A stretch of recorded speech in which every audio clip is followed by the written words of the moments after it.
supahan ako siya. Gitulo na ko, ma'am. O niya, HIV positive lugar to.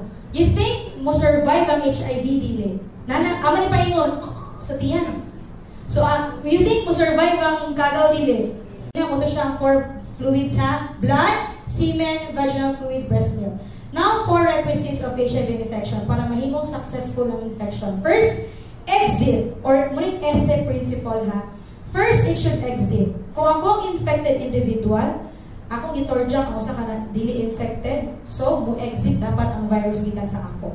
Second, it should be sufficient. Muna akong giingon. Because, kung gamay na kaayo ang copy sa virus pod nga ni gawas, dili niya mataktan iyang partner. Munang concept sa undetectable. So, if ang person is gamay na lang kayo ang virus to the point na undetectable na siya, dili niya matakdan iyang sexual partner.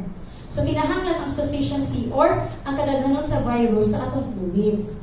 Next is survive. It should survive. Ang HIV nato, ang virus is very atimanunon na virus. Very OA. Very siya, dapat moist nga ang temperature, ballpoint mo na. So, ay siya mo survive. Muna giingon nila, Sir, dobi kong, or ma'am, ako magi-chupak ang, sorry kayo daw mga nakabastos. Ma'am, chupakan ako siya. Gitulo na ko, ma'am. O niya, HIV positive lugar to. You think mo survive ang HIV dili? Ama ni paingon, sa tiyan. So, you think mo survive ang kagaw dili? Dili, di man kayo ang tiyan. Pamatay ang kagaw dito. Pero wala ko lang ingon na inyong tulon ha. Do not swallow. Dirty. Spit it out. Ayaw, wala ko nag-encourage na tunlon. Ako nang iniingon sa inyo that the virus is sensitive and it should survive. Pero do not tulon. Iluwa. Char lang. Iluwa siya.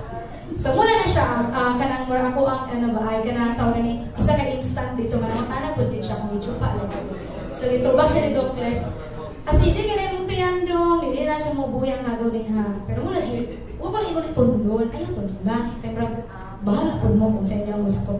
Sige. Next, of course, it should enter. Kung mo-exit siya, musunod siya sa another person para mo survive ang kagaw o may mo successful atong infection. So, this is the essence principle. Any break or any interruption in the principle, pwede dili mo succeed ang ato ang infection.